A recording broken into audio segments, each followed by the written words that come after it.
Hi ನಮಸ್ತೆ friends, ಇವತ್ತಿನ ವಿಡಿಯೋದಲ್ಲಿ ಬದನೆಕಾಯಿ ಗೊಜ್ಜನ್ನು ಮಾಡಿ ತೋರಿಸ್ತೀನಿ. ಇದು ನಮ್ಮ ಕರಾವಳಿ ಸೈಡ್ ಸ್ಪೆಷಲ್ ಬದನೆಕಾಯಿನ ಗೊಜ್ಜು ಅಂತ ಹೇಳ್ಬೋದು. ತುಂಬಾ ಟೇಸ್ಟಿಯಾಗಿರುತ್ತೆ, ಸಖತ್ತಾಗಿರುತ್ತೆ. ನಾನಂತೂ ಯಾವಾಗಲೂ ಇದೇ ರೀತಿಯೇ ಮಾಡೋದು. ಎಷ್ಟೋ ಜನರದ್ದು ವಿಡಿಯೋ ನೋಡಿದ್ದೀನಿ, ಅವರು ನಾನಾ ರೀತಿಯಲ್ಲೇ ಮಾಡ್ತಾರೆ. ಅದು ಟೇಸ್ಟ್ ನನಗೇನು ಚೆನ್ನಾಗಿರಲ್ಲ. ಆದರೆ ಇದರ ಟೇಸ್ಟ್ ನೀವು ಒಮ್ಮೆ ಮಾಡಿ ನೋಡಿ, ನಿಮ್ಗೆ ಗೊತ್ತಾಗತ್ತೆ. ಹಾಗೆ ಇಲ್ಲಿ 2 ಬದನೆಕಾಯಿ ಇಟ್ಕೊಂಡಿದ್ದೀನಿ. ಈ ರೀತಿ ಉದ್ದ ಬದನೆಕಾಯಿ ಆಗಿರಬೇಕು. ಆ ಸಣ್ಣದು ಗೋಲೆಲ್ಲ ಬರುತ್ತೆ ಅಲ್ವಾ, ಅದಾದ್ರೂ ಪರವಾಗಿಲ್ಲ. ಅಂದರೆ ತುಂಬ ಚಿಕ್ಕದು ಬರಲ್ಲ, ಸ್ವಲ್ಪ ದೊಡ್ಡ ಇರಬೇಕು. ಇದಕ್ಕೆ ಆಯಿಲನ್ನು ಅಪ್ಲೈ ಮಾಡ್ಕೊಂಡಿದ್ದೀನಿ. ಹಾಗೆ ನಾನಿಲ್ಲಿ ಗ್ಯಾಸ್ ಸ್ಟೋವ್ ಮೇಲೆ ಮಾಡ್ತಾ ಇದ್ದೀನಿ. ನಿಮ್ಮಲ್ಲಿ ಕಟ್ಟಿಗೆ ಇದ್ರಂತೂ, ಕಟ್ಟಿಗೆ ಕೆಂಡ ಇರುತ್ತೆ ಅಲ್ವಾ, ಅದ್ರದ್ದು ಮಧ್ಯದಲ್ಲೇ ಹಾಕಿ ಕೆಂಡೆಲ್ಲ ಮುಚ್ಚಿಬಿಟ್ರಂತೂ 1-2 ನಿಮಿಷದಲ್ಲಿ ಬೆಂದ್ಕೊಬಿಡತ್ತೆ.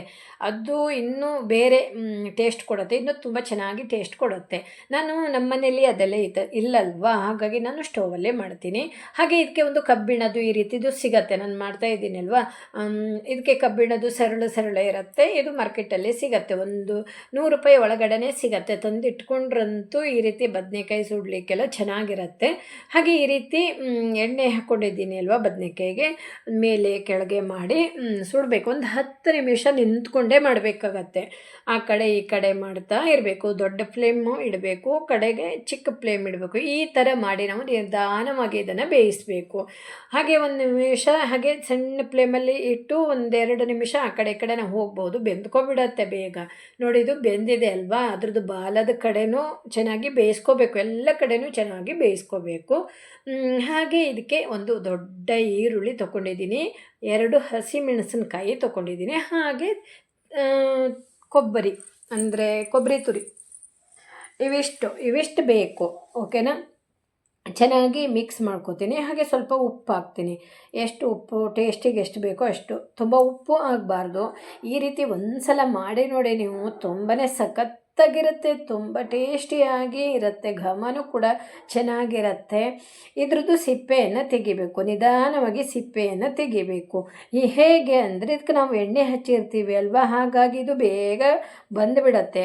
ಒಳಗಡೆದು ಅಲ್ಲಿನೇ ಇರುತ್ತೆ, ಮೇಲ್ಗಡೆ ಸಿಪ್ಪೆ ಅಷ್ಟೇ ಹೊರಗಡೆ ಬಂದುಬಿಡತ್ತೆ. ಈ ಥರ ನಿಧಾನವಾಗಿ ತೆಗೆದುಬಿಟ್ಟು ಅದನ್ನು ಹೀಗೆ ನಾವು ಆ ಕಡೆ ಈ ಕಡೆ ಮಾಡಬೇಕು. ಏನು ಹುಳ ಏನೂ ಇರಲ್ಲ, ನೋಡ್ಕೊಂಡು ಮಾಡಬೇಕು. ಆದರೂ ಕೂಡ ಒಂದು ಸಲ ನಾವು ಸಿಪ್ಪೆ ತೆಗೆದ ನಂತರ 2 ಕೈಯಿಂದ ಹಿಡಿದು ಒಳಗಡೆದನ್ನು ನಾವು ಒಂದು ಸಲ ನೋಡಲೇಬೇಕು. ಹೇಳಲಿಕ್ಕೆ ಬರಲ್ಲಲ್ವಾ.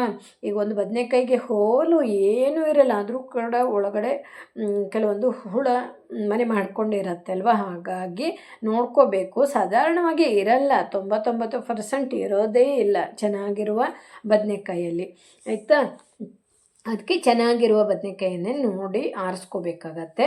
ನಿಧಾನವಾಗಿ ತೆಗಿಬೇಕು. ಇದು ತಣ್ಣಗಾಗಬೇಕು, ಬಿಸಿ ತೆಗಿಲಿಕ್ಕೆ ಹೋದ್ರಂತೂ ಆಗಲ್ಲ. ನೋಡಿ, ಈ ಥರ ಮಾಡ್ಕೋಬೇಕು. ನೋಡಿ, ಏನೂ ಇಲ್ಲ ಅಲ್ವಾ, ಏನು ಒಗೆಯೋದೇ ಬೇಡ. ಇದ್ರದ್ದು ಸಿಪ್ಪೆ ಅಷ್ಟೇ ಒಗೆದ್ರಾಯಿತು. ಅದರದ್ದು ತೊಟ್ಟಿದೆ, ಅದನ್ನು ಕೂಡ ಒಗೆದ್ರೆ ಆಯಿತು ಅಷ್ಟೇ. 2 ನೋಡಿ ಚೆನ್ನಾಗಿದೆ ಅಲ್ವಾ. ತುಂಬ ಬಲ್ತಿರೋದು ಅಲ್ಲ, ಇದು ಎಳೆದು. ನಾವು ಇದನ್ನು ಮಾಡುವಾಗ ಬಲ್ತಿರೋದು ಹಾಕಬಾರ್ದು, ಅದು ಅಷ್ಟೇನು ಚೆನ್ನಾಗಿ ಇರಲ್ಲ, ಗಟ್ಟಿ ಆಗಿಬಿಡತ್ತೆ. ಸ್ವಲ್ಪ ಅಂದರೆ ಮೀಡಿಯಮ್ ಸರಿಯಾಗಿ ಬೆಳೆದಿರಬೇಕು, ಅದನ್ನು ಹಾಕಬೇಕು. ಇದನ್ನು ಚೆನ್ನಾಗಿ ಮಿಕ್ಸ್ ಮಾಡಿದರೆ ಆಯಿತು. ಬೇರೆ ಏನು ವಸ್ತು ಬೇಡ, ಆಯಿಲು ಬೇಡ, ಮೊಸರು ಬೇಡ, ಏನೂ ಬೇಡ. ಇದು ಎಲ್ಲರೂ ಕೂಡ ಇದನ್ನು ಸೇವನೆ ಮಾಡಬಹುದು. ಆದಷ್ಟು ಬದನೆಕಾಯಿಯನ್ನು ನಾವು ಆದಷ್ಟು ಜಾಸ್ತಿ ತಿಂತಾನೇ ಇರಬೇಕು. ಎಲ್ಲರೂ ಹೇಳ್ತಾರೆ ಗ್ಯಾಸ್ ಅಂತ, ಅದು ಗ್ಯಾಸ್ ಪ್ರಕೃತಿಯವರಿಗೆ ಸ್ವಲ್ಪ ಗ್ಯಾಸ್ ಆಗ್ಬೋದು, ಆದರೂ ಕೂಡ ತಿನ್ನಬೇಕು. ತಿಂದ್ಕೊಂಡು ಏನು ಗೊತ್ತಾ, ಕೂತ್ಕೋಬಾರ್ದು, ಓಡಾಡಬೇಕು. ತಿಂದದ್ದನ್ನು ನಾವು ಜೀರ್ಣ ಮಾಡ್ಕೋಬೇಕು. ನಾವು ತಿಂದದ್ದನ್ನು ಜೀರ್ಣ ಮಾಡಿಕೊಂಡ್ರೆ ನಮಗೆ ಯಾವುದೇ ರೀತಿಯ ಗ್ಯಾಸ್ ಏನೂ ಆಗಲ್ಲ. ನೋಡಿದ್ರಿ ಅಲ್ವಾ, ತುಂಬ ಚೆನ್ನಾಗಿದೆ ಅಲ್ವಾ. Thank you.